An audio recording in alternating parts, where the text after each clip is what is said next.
Skatītāji, klausītāji, esiet sveicināti Nacionālo bruņoto spēku pirmajā podkāstā Podkāsts ar karavīru. Kā redzams, es neesmu formā, tātad nebūs mans monologs. Ar mani šodien studijā ir Nacionālo bruņoto spēku virsseržants, augstākais virsseržants Edgars Joks-Bogdanovs. Laipni lūgti!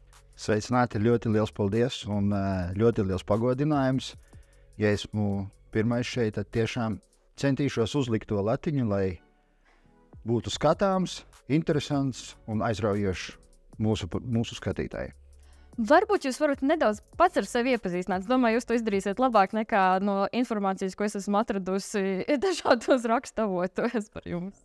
Īstenībā tas ļoti kolosāli ir, kad lasa informāciju, ko citi domā, un tad vienmēr citi zina labāk nekā pats par sevi, bet kopsumā esmu karavīrs kopš 92. gada 20. maija, un šogad pavasarī apritēs jau 32 gadi, kā esmu karavīrs, un 92. gadā dienēju obligāto dienestu 18 mēneši, un atšķirība bija tāda, kad varēja iet dienestā no 19 gadiem. Un līdz ar to man 92. gadā 5. aprīlī palika 19 gadi, un tad es brīvprātīgi pieteicos dienestam, un tā arī turpinu dienēt, un tālo no parasta karavīra līdz Nacionālajiem bruņoto spēku virsseržantam 32 gados. Es domāju, ka tas ir baigi normāli. Ko nozīmē Nacionālo bruņoto spēku virsseržants? Kādi ir tie jūsu pienākumi? Nacionālo bruņoto spēku virsseržants ir tāpat kā rotas virsseržants, bataļona virsseržants, regulāro spēku veida zemesardzes virsseržants un ir Nacionālo bruņoto spēku virsseržants. Nacionālo bruņoto spēku virsseržants ir Nacionālo bruņoto spēku komandiera padomdevējs, rokas, acis visās mūsu vienībās. Un mans uzdevums ir apmeklēt vienības, organizēt instruktoru apmācību, organizēt karavīru apmācību un sekot, lai Nacionālo bruņoto spēku nodoms tiktu pilnvērtīgi izpildīts jebkurā no Nacionālo bruņoto spēku apakšvienībām un vienībām.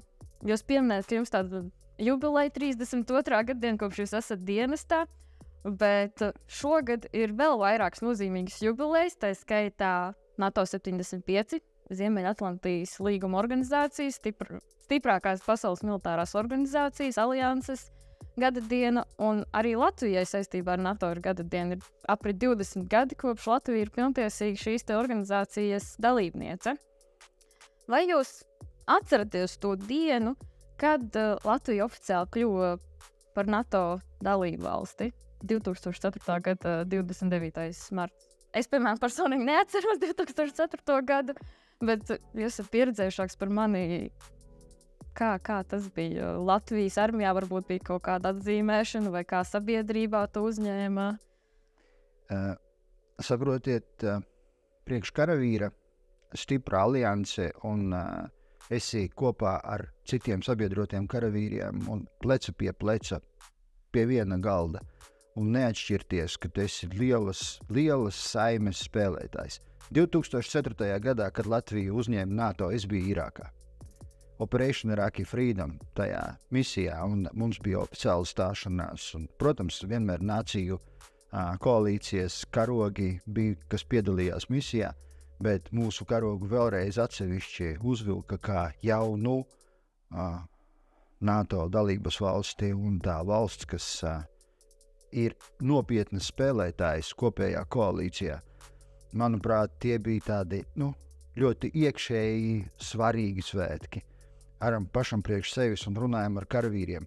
Es velku ļoti lielas paralēles ar 93. gadu, kad es parakstīju pirmo profesionālā dienesta karavīra līgumu pēc obligātā dienesta, ka tu ieeji tādā profesionalitātē, tu ieeji karavīru saimē, kas ļoti lielu laiku ir bijuši kopā un ir uzturējuši mieru pasaulē un kontrolējuši un atbalstījuši vienu otru. Gan mieru, gan atbalstīt cilvēkus visā zemeslodē. Jūs minējāt, ka jūs bijāt Irākā tieši tajā brīdī, kad Latvija kļuva par NATO dalību valsti. Jūs esat piedalījies vairākās šādās NATO vadītajās misijās, vai Irākā tā bija tā misija, kurā jūs piedalījāties? Varbūt varat pastāstīt nedaudz par šo te Pirms mēs iestājāmies NATO, mēs piedalījāmies arī Bosnijā, Hercegovinā un Kosovā, bet tā bija partnerattiecības mieram. Tas jau bija nopietnas solis uz priekšu, paiets Latvijas valdība, Latvijas karavīri, kas pierādīja pasaulē, ka mēs varam, mēs vēlamies, mēs gribam būt alianses dalībnieki, bet partnerattiecības mieram mēs piedalījos Bosnijā 3 misijās.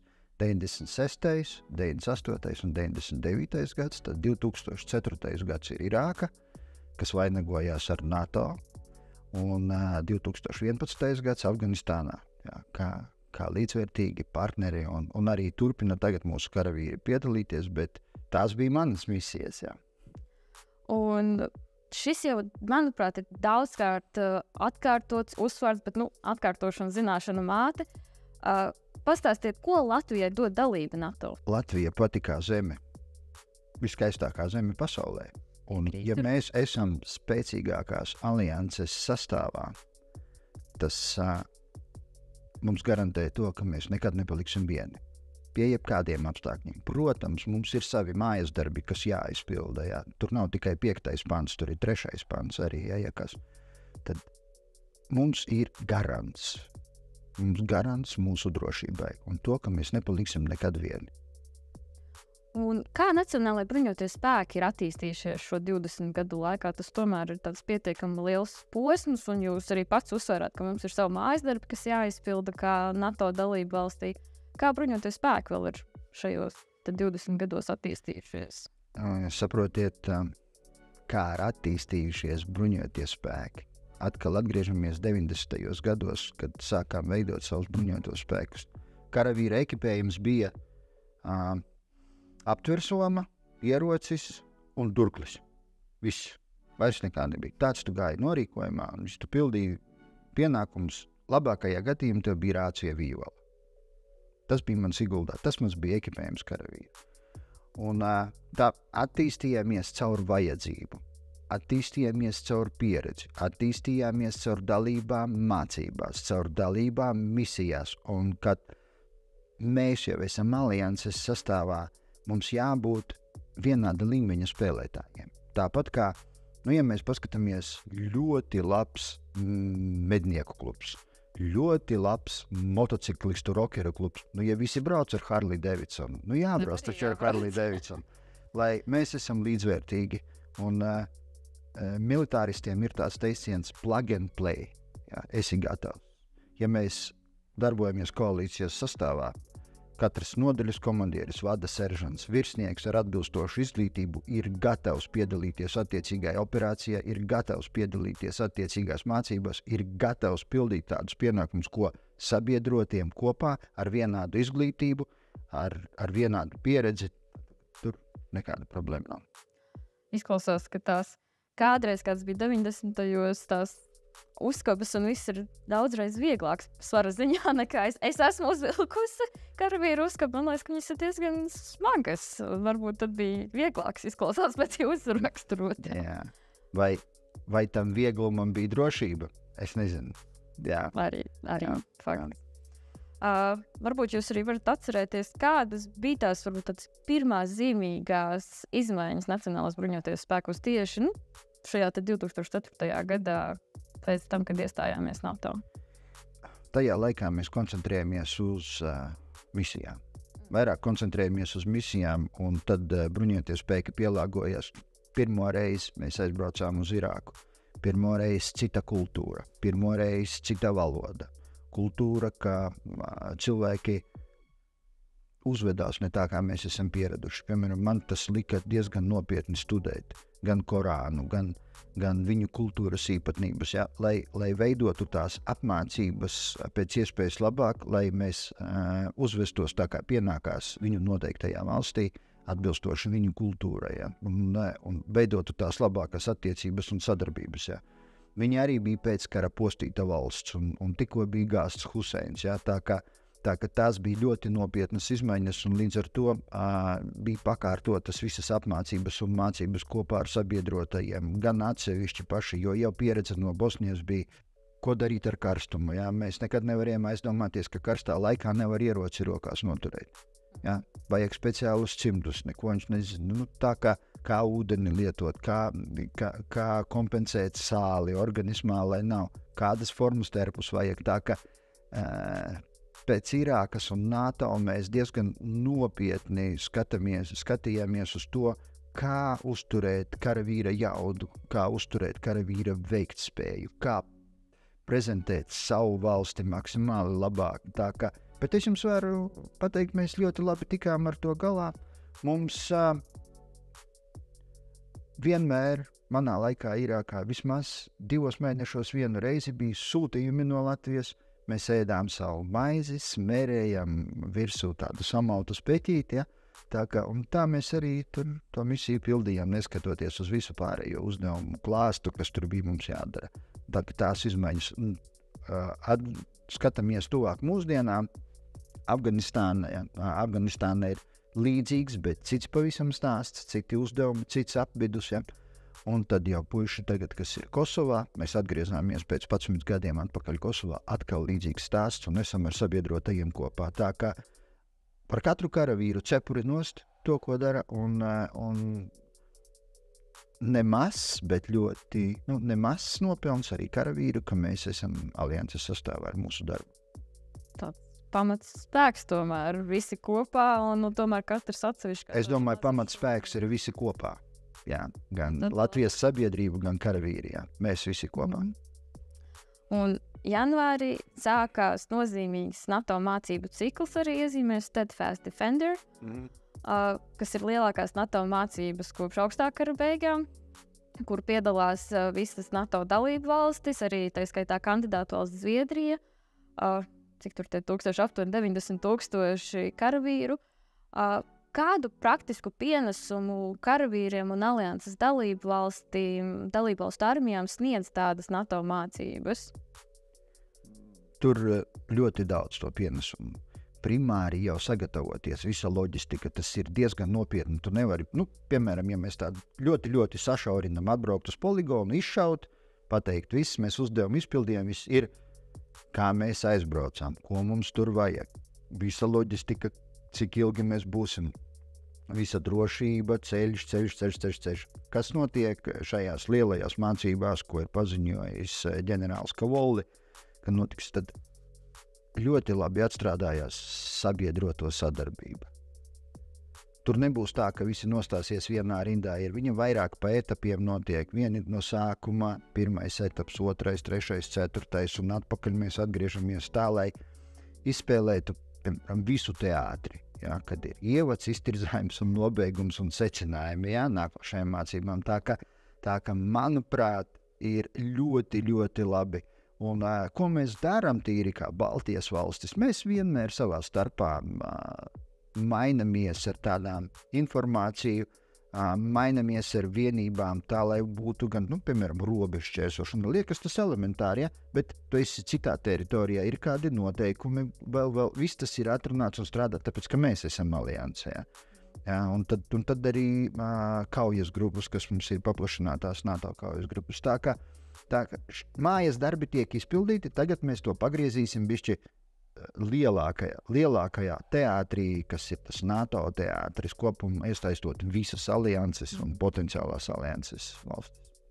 Un jūs kā karavīrs, kādas ir sajūtas karavīram piedalīties šādās mācībās? Es nestādu uz priekšā, man varbūt arī sākumā kādreiz bija tā sajūta, aizbrauc uz poligonu, izšauj, izpildu uzdevumu, varētu teikt, aizbrauc mājās un viss, bet kā ir šādās tomēr lielās mācībās vispār sajūtas kā karavīram piedaloties, kaut kāda macilātība, vēl kaut kas? Saprotiet to, šis laiks kopš 2014. gada, kad mēs restruktūrizējām pilnīgi savu apmācību procesu, kur patstāvīgi uzlabojam, ņemot vērā Ukrainas pieredzi, jau no kopš 14. gada. To mācību un apmācību ir diezgan daudz. Un pa lielam elementi visi individuālā līmenī, kolektīvā līmenī ir atstrādāti. Šeit ir galvenais uzsvars tīri uz sadarbību. Un, teiksim, kā karavīram, viņam vai viņai ir ļoti labi jāsaprot mērķis mācībām. Ja? Un ko mēs no tā iegūstam, jo lielajā pulkstenī, vissvarīgākās detaļas ir mazāk izobrati. lai kā arī tas nebūtu mazāk iegriež lielo, un it sevišķi mēs runājam par to kaimiņu, kas mums te ir blakus, tā kā ir jābūt modriem un gataviem. Un tikai ar profesionalitāti, ja mēs karavīru salīdzinām ar samuraju, ja, ka viņš visu dzīvi gatavojās savai vienīgai un izšķirošai cīņai, un ja otrs redz to, cik tu esi gatavs, tad negribās viņu vispār tracināt. Tā kā izkopsim savus karavīra spējas un jaudu kopā ar saviem sabiedrotājiem, katrs savā atbildības teritorijā. Ir daudz šādu nozīmīgu notikumu, jubilejas, gada dienas šogad. Arī tomēr mūsu pirmā podkāsta epizode mums šodien tiek ierakstīta. Bet sākot ar janvāru, Latvijā ir vēl viena jauna lieta, kas pakāpeniski sākās. Latvija pakāpeniski pārņem NATO Baltijas gaisa telpas patrulēšanas misijas uzturēšanu. Vai varbūt varat ieskicēt, ko tas nozīmē mūsu gaisa spēkiem? Ko nozīmē šādas misijas uzturēšana? Šis ir lolotais sapnis diezgan ilgi, un šoreiz ir mūsu kārta. Ja sabiedrība domā, ka tas ir kaut kas, teiksim, kuram mēs neesam gatavi, tad tās ir maldīgas. Visus šos gadus, kamēr gaisa telpas novērošana bija Lietuvā un Igaunijā, mēs gatavojamies, un mēs esam pilnīgā gatavībā to uzņemt. Tā ir jauna pieredze, jauna jauda, un te ir mēs visi kopā, gan sabiedrība, gan gaisa spēki, ar vislielākām kaujas lidmašīnām pie mums Latvijā. Ir kaujas lidmašīnas nosēdušās, ir pieredze bijusi, ir apmācības bijušas, ir sagatavoti lidlauki, jā, bet ir specifiskas lietas, kur kopā ar sabiedrotajiem jau ieradīsies, man tā liekas, no 9. janvāra sāka sagatavošanās darbus kopā ar vācu kolēģiem. Nu, un tad, kad ieradīsies kaujas lidmašīnas, mēs būsim pilnībā gatavi nodrošināt visas nepieciešamās vajadzības lidaparātu uzkopšanai, lidaparātu uzglabāšanai, un kas nodrošināt viņu speciālās vajadzības, lai viņi varētu veiksmīgi pildīt savus kaujas uzdevumus. Es dzīvoju netālu no Rīgas lidostas. Es esmu dzirdējusi, ka pārlido pāri iznīcinātāji. Es esmu arī citur redzējusi. Bet ko praktiski sabiedrībai tas mainīs? Troksnis gan jau ka būs. Nu, saprotama lieta, bet karavīru teiciens ir: lidmašīnas skaņa, reaktīvā skaņa ir brīvības skaņa. It sounds like a freedom. Tad uz to arī vajag koncentrēties, jo šajā laikā, kamēr mēs dzirdam savus karavīrus poligonā, kamēr mēs dzirdam sabiedroto lidaparātus virs Latvijas un Baltijas gaisa telpas, mēs esam brīvi. Tas pilnīgi izklausās tādu atziņu, ka mēs varētu kaut kur izmantot, pierakstīt kā tādā apkopojumā no NBS tādiem pērlēm tiešām. Šobrīd drošība ir viens no aktuālākajiem jautājumiem dažādu nozaru dienas kārtībās. Mums tā armijā un NATO ir ikdiena tomēr domāt par šādiem jautājumiem. Karavīri trenējas, strādā, un tomēr, kā jūs minējāt, kopš 2014. gada ir mainījusies šī ģeopolitiskā situācija. Latvija, Lietuva, Igaunija, arī tomēr Somija un Polija ir tādas NATO ziemeļa austrumu robežas sargātājas. Kāda ir Latvijas loma, esot vienai no šīm robežu sargātājām? Un varbūt var tā vispārīgi ieskicēt, kā bruņotie spēki ir pielāgojušies šai tomēr atbildīgajai lomai, jo, kā jūs minējat, kaimiņš ir tepatās. Tas kaimiņš arī paliks. Bet, kā es jau teicu, no 14. gada maksimāli izprotot kaimiņu, maksimāli organizējot savu apmācību, lai mēs no 1 milimetra varētu sākt aizsargāt savu valsti. Ir izmainīta likumdošana, ka katrs karavīrs, katrs mednieks, katrs Latvijas pilsonis no brīža, ka mūsu valsts robežu šķērso, viņam vai viņai ir tiesības darboties, lai turētu savu valsti un neļautu tad nevienam nākt iekšā. Un tam visam mācības arī pakārtotas, un mēs turpinam un turpināsim attīstīt to jaudu un pārliecību visiem, ka tikai mēs paši, neviens cits, mēs paši esam savi lāčplēši, mēs paši esam savi laimes lāči, un piesaucot visus savus jaudīgos mitoloģijas zvērus un kas mums tur Latvijā tik nav. Mēs to darīsim un izdarīsim. Vislielākā jauda, ja tu zini, ko tu dari. Tāpat kā ar mašīnu, ja tu gribi 200 km/h pabraukt, tad tu zini, ko tas nozīmē un kādus riskus tu. Un to jāaudzina arī mūsu nākošai paaudzē. Jā. Tā kā katrs mēs gribam dzīvot brīvā Latvijā, un tādā mēs arī dzīvosim. Un kā arī vēsturiski pierādījies, labāk lāčplēsi neaiztiet, nekaitina nemaz arī. Nav vajadzības. Nav vajadzības, un tāpēc arī ir jāparāda, ko mēs varam un spējam. Kā jau mēs minējām, NATO lielā mērā balstās uz sadarbību, uz valstu partnerattiecībām, un bez tā principā arī NATO 5. pants, kas nozīmē, ka uzbrukums vienai NATO dalību valstī ir uzbrukums visām, nemaz nestrādātu, ja nebūtu šīs valstu sadarbība. Bet kā ikdienā bruņoties spēkos mēs varam novērot sadarbības starp alianses dalību valstīm? Atkal 14. gads, kad Latvijā ieradās pirmie uzreizes, var teikt, šitā ieradās pirmie NATO karavīri. Sākam gan amerikāņi, gan itāļi, gan franči, gan Somija, un pēc tam, pēc kāda brītiņa pēc samita apstiprināja NATO atturēšanas kaujas grupas. Tas bija viens šitāds, jā. Nav obligāti, ka visi sabrauktu ar tankiem, vēl kaut ko. Atturēšana ir rādīšana, ka mēs spējam rēģēt un nereālā ātrumā. Jā. Te nav kā, piemēram, uz Liepāju aizbraukt, jā, vai uz Latgali, 300-500 kilometri. Tā kā tā ir tā jauda, tā ir tā ikdiena. Un mūsu karavīri tagad rādažos dislocētajā mehanizētā kājnieku brigādē. Roku rokā, plecu pie pleca, vienādas mācības, kopā atbalsts sadarbībai, spēka demonstrācijai, piedalīšanās gan Lietuvā, Igaunijā, Polijā mācībās. Tā ka tā kustība ir ļoti dinamiska robežas aizsardzībā. Tā ka viss tas ir baigi. Ļoti sekmē to jaudu, ļoti apliecina visus tos paragrāfus, ko NATO ir. Daram. Ejam un daram. Varbūt jūs esat dzirdējis Ādažos dislocētā šī vienība ar sabiedroto valstu karavīriem.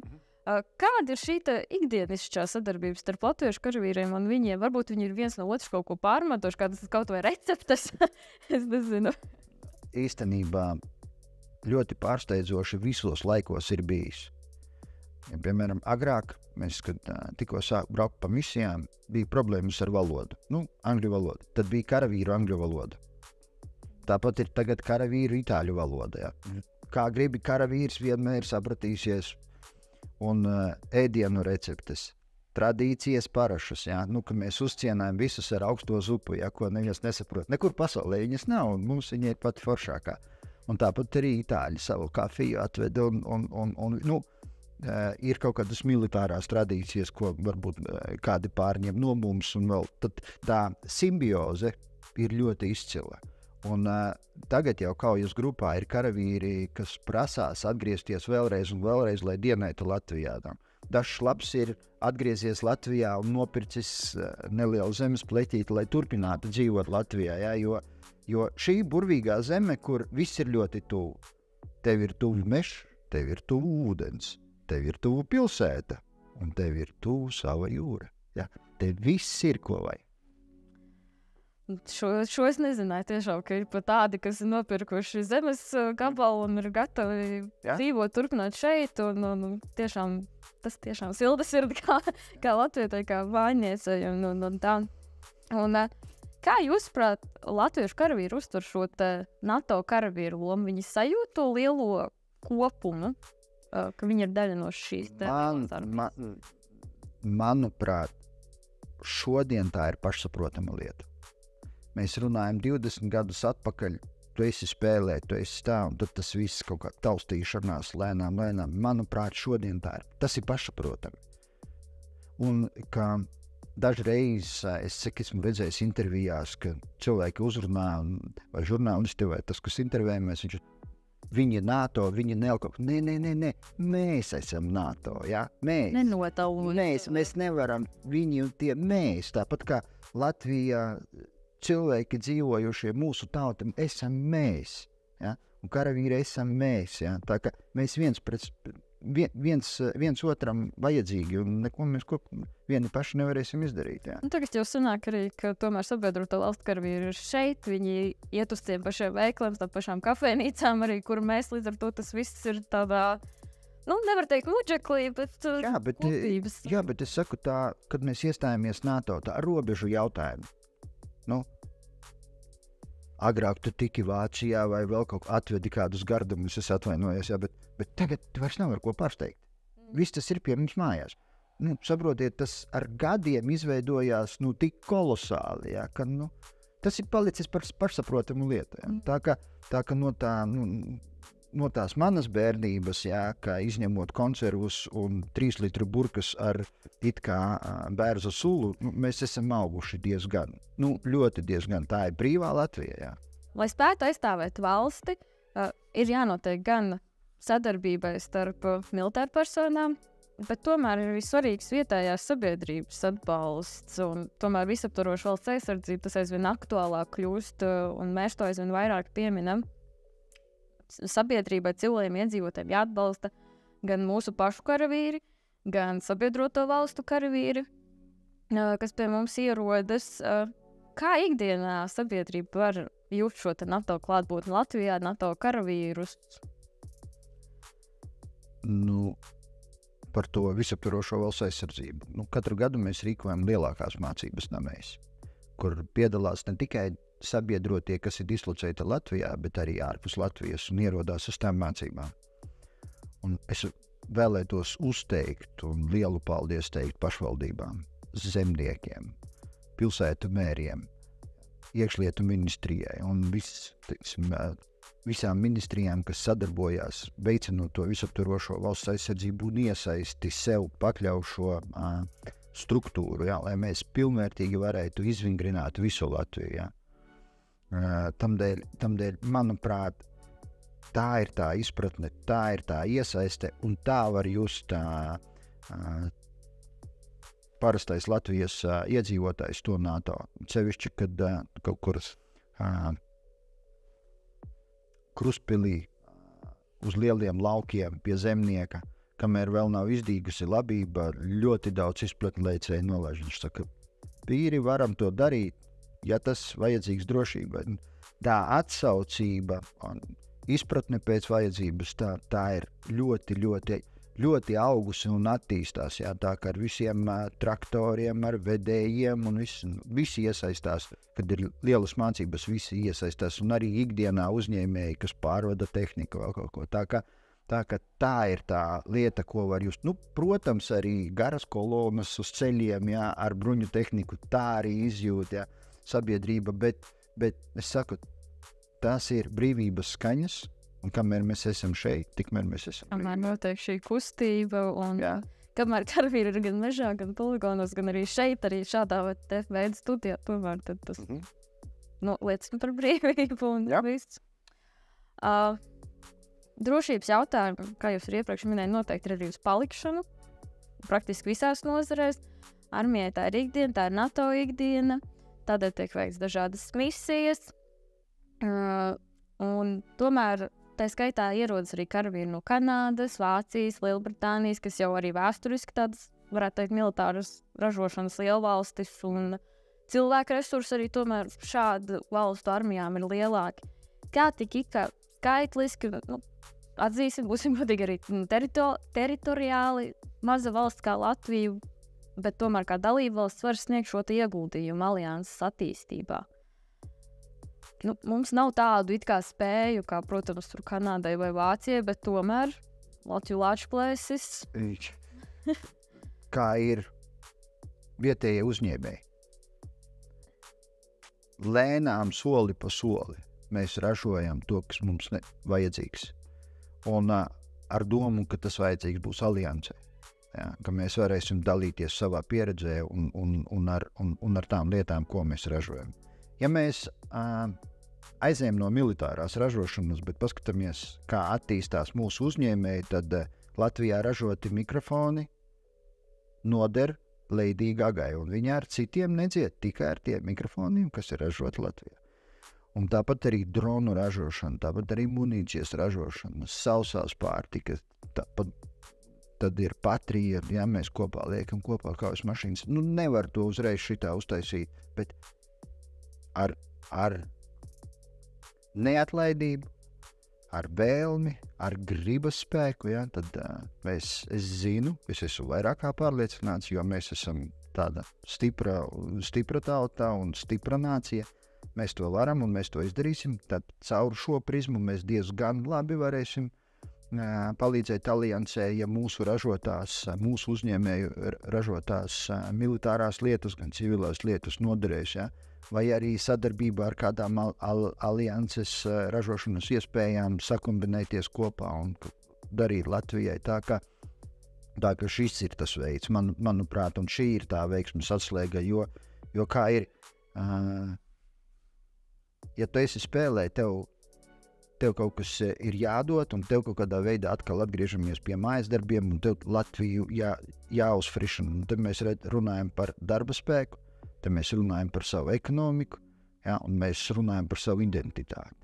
Ja. Tā kā Latvijas laikos, ja, pie mums braucam mācīties vācu, augsta ranga cilvēki, vācu virsnieki, ja. Un tagad arī pie mums arī militārajās iestādēs, jā, arī sabiedrotie mācās un tā ka ceļš ir ļoti pareizs un diezgan raiti viss iet, bet mūsu neatlaidība, mēs turpināsim un es esmu nelabojums optimists, mums ir jābūt, nav variantu. Jūs tieši pieminējāt, ka arī ekonomiski šai militārajai ražošanai, vietējai militārajai ražošanai ir liela nozīme mūsu valsts ekonomikā, jo tomēr tas nozīmē, ka arī par šīm pašām Patrija bruņumašīnām mūsu cilvēki brauc un mācās uz Somijas ražotni, kā likt visu kopā, tomēr var šīs zināšanas arī atpakaļ uz Latvijas, tā lai visu kopā, tā kā tam tiešām ir šis arī ekonomiskais pamatojums vietējās sabiedrības izaugsmē. Jā.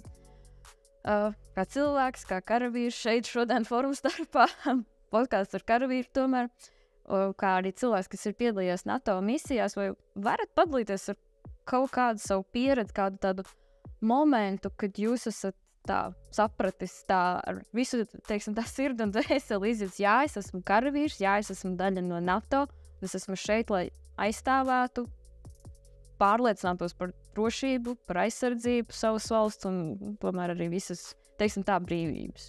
Jā, šeit ir tās sajūtu kopums ir.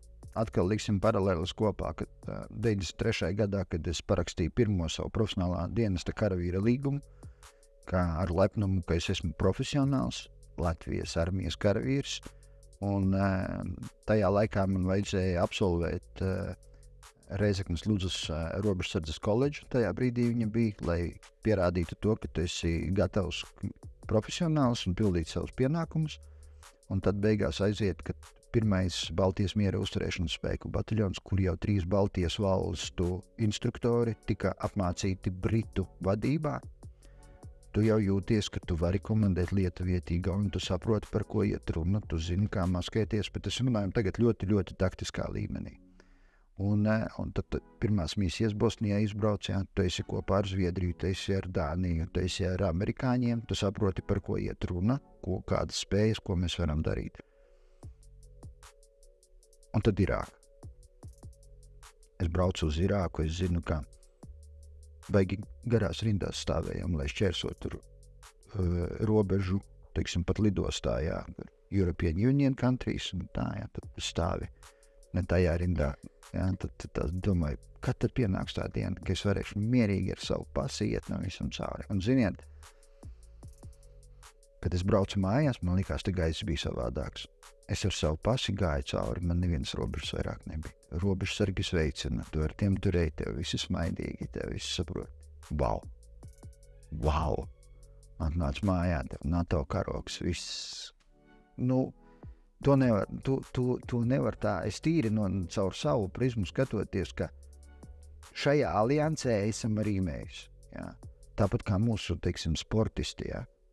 Jā, tas mūsu nesenais veikums gan hokejā, gan Rastargujeva kungs, jā. No cik cilvēkiem mēs izvēlāmies savu sportistus, ka mēs esam Latvijā 1,9 miljoni, tagad 1,8. Mēs varam startēt pasaules līmenī. Un tad atkal tas viņu neatlaidība un mūsu karavīru neatlaidība. Un caur sevi, jā, kad kā instruktors Nacionāla bruņoto spēku virsražas, mans moto ir, kad karavīra vajadzība ir augstāka par manējo. Un tad manas valsts vajadzība ir augstāka par manējo. Un ja es esmu šeit, savu valsti pārstāv kā karavīrs, tā ir goda lieta. Tāpat arī savu valsti pārstāv kā sportists, tā ir goda lieta. Savu valsti pārstāv prezidents, jā, tad izcili un izcili tās iekšējās sajūtas. Man, viņas pat aprakstīt es nevaru, bet tāda ļoti liela brīvības sajūta. To pašu Lietuvu un Igauniju tu brauc, nav robežas. Jā, brauc cauri, viss nekāda. Jāsaka tā, ar mūsdienu klasiķa britu žurnālista Jeremija Clarksona vārdiem uz šīs jaukās patriotiskās nots šodien arī beigsim. Paldies, augstākā virssaržana kungs, ka jūs bijāt ar mums šodien, ka jūs bijāt mūsu pirmās epizodes viesis, ka tik forši ieskicējāt šīs dažādās nianses, kas gan mūs šogad sagaida saistībā ar NATO Baltijas gaisa telpas patrulēšanas misijas uzturēšanu, gan arī vispār, kā Latvija iekļaujas šajā, varētu teikt, NATO lielajā ģimenē, jo tagad jau mēs par vienām vērtībām, par visu vienu cīnamies un darām un darbojamies tajā virzienā. Tāpēc saku jums milzīgi paldies un skatītāji, klausītāji, paldies, ka jūs bijāt šodien kopā ar mums. Un nākamajā reizē mēs tad arī vairāk parunāsim par NATO Baltijas gaisa telpas patrulēšanas misijas uzturēšanu, ko tas mums nozīmē, ko tas nozīmē gaisa spēkiem. Un noteikti, ja jūs vēlaties redzēt Latvijas armiju un valsts aizsardzību caur karavīru acīm, sekojiet Esmu karavīrs sociālo mediju kontiem. Praktiski esam visos, manuprāt, nu jau. Paldies un uz tikšanos! Atā!